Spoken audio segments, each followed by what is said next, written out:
Hi, you guys. I just wanted to come and make a response video to the nigga with the tattoos, or Robert Perkins.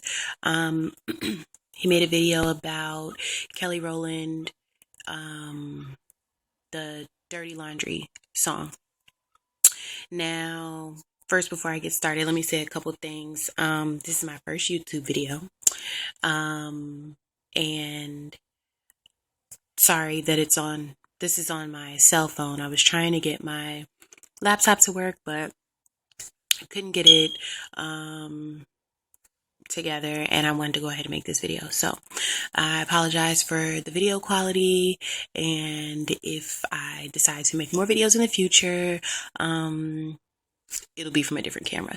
And if you hear my smoke detector going off, it needs new batteries, and it's been doing that for months, but that's neither here nor there, and we're not going to talk about that right now. Just ignore it. So, and if you see me looking somewhere else, it's because I have notes. I wanted to make sure everything stayed in line for my first video.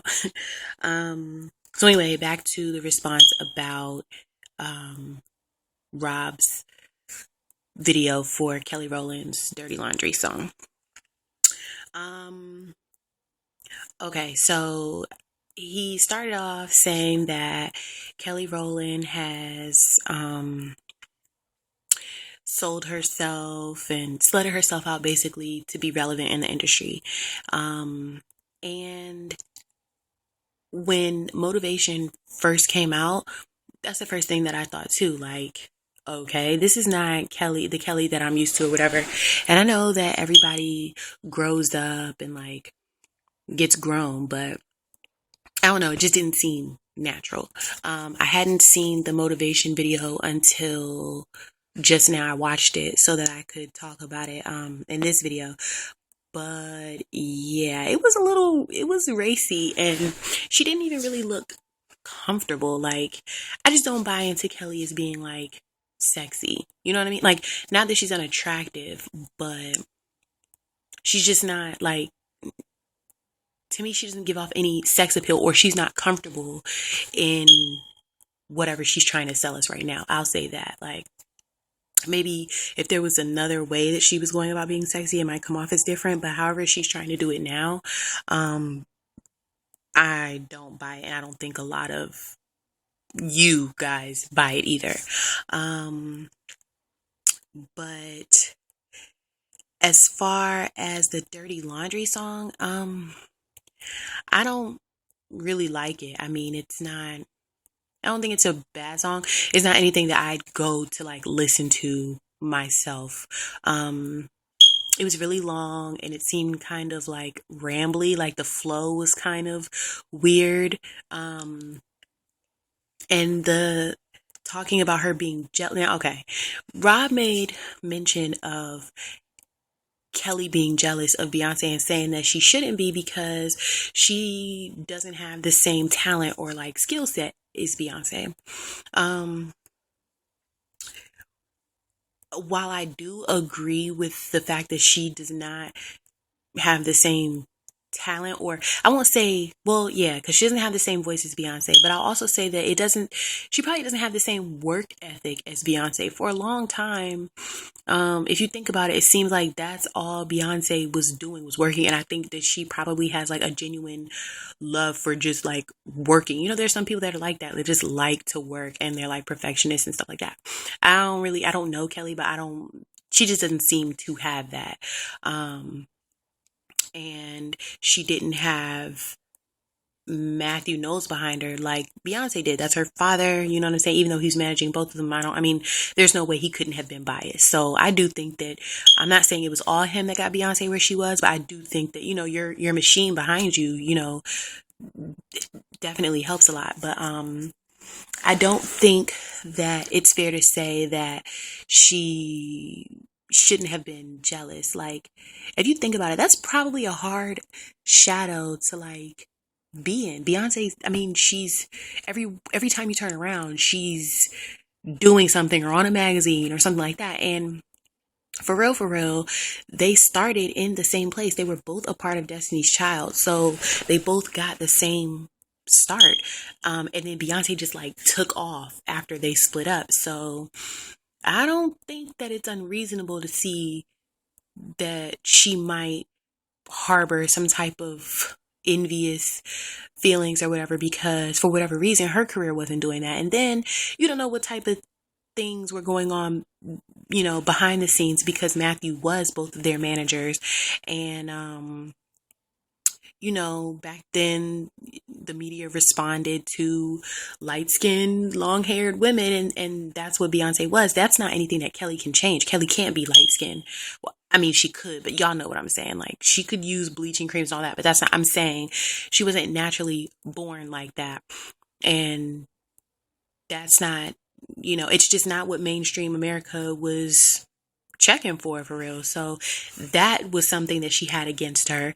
And then Matthew being Beyonce's manager and father, and Beyonce making as much money, her, getting with Jay-Z, and, that's like financial match in heaven. Not to say that what they have isn't real, but what I'm saying is if Kelly was feeling down and going through the struggles that she was going through in the relationship that she spoke about in the song, when you look at somebody else and you feel like your life is falling apart, and then for whatever reason, somebody else, especially somebody that's close to you, everything is just taking off for them. And it's kind of like, what the hell? You know what I mean? Like, can I get a break? And how come everything is happening for them?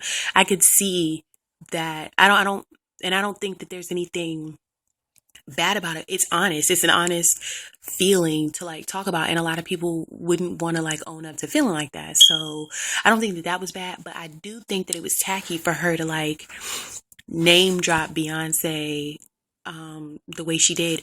And The Dream was a writer on the song also. And I do think sometimes The Dream can be a little tacky, cunty, just low key. I feel like The Dream is like Queenie for real. So I do think that part of the song was tacky. But I think that The Dream and Kelly know what type of pull Beyonce's name, anytime Beyonce's name is attached to anything, it's going to generate a certain amount of interest, from people, because they want to know about Beyonce. And even though this song wasn't directly about Beyonce's life, people want any part of that they can get their hands on, especially if it's some dirt. You know what I mean? Like somebody being jealous of her, somebody close in, and then so they can feed in on the breakup of Destiny's Child and why they weren't seeing Kelly and Beyonce together, blah, blah, blah. Like, and I think that The Dream and Kelly knew that. And so it put a little bit more interest probably behind this song or single, whatever. If it is a single, I don't know, but so yeah, I think that's why they did that. But yeah, I don't know. The Kisses Down Low, I don't really, the song is a sexy song, but I watched the video for it and the video made no sense. Actually, the video was kind of like reminiscent of Beyonce's Countdown video and a Rihanna video that I can't think of the name of right now. Maybe, I don't know, I can't think of the name of it right now, but it didn't go with the song at all. Like, she was in it by herself, and the song is about her man performing like oral sex on her. So how are you in the video by yourself? I don't know. And it was very poppy and like colorful and stuff like that. It was a cute video for a different song. Like, I don't know. So I think that probably somebody in her camp, or maybe Kelly, was like, maybe I need to tone this down, because the song is kind of racy by itself. So maybe if we make the visual, take away some of the sex appeal by making the video the way they did, maybe that was their aim for that. But as far as Rob bringing up Illuminati, I can't really say anything about that because I don't really like get all into that and stuff like that. But I will say, if there was an Illuminati, I don't really think Kelly would have the means to like be in there. You know what I'm saying? Like, no shade, but kind of shade. Y'all feel me? Like, I don't think Illuminati's checking for Kelly like that. Like, she's just regular. Like, you know what I mean?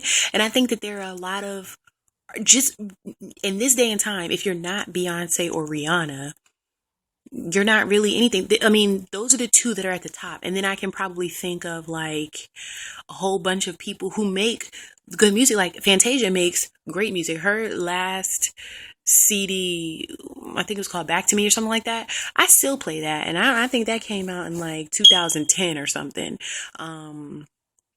All the way through, you know what I mean? But how relevant is Fantasia unless we're talking about something ratchet she did? Her show, well, actually, the latest news about Fantasia is she looks amazing, okay?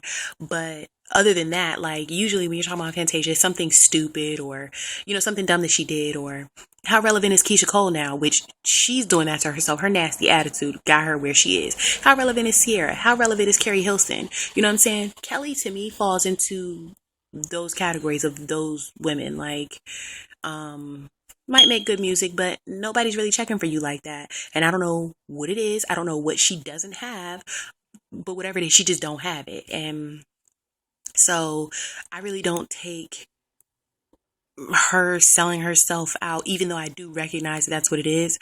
I really don't like take it that seriously, because who's checking for her like that? I mean, at least she's putting out music.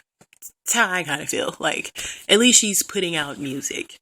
She could be somewhere not doing anything, but I don't know. That's just my take on it.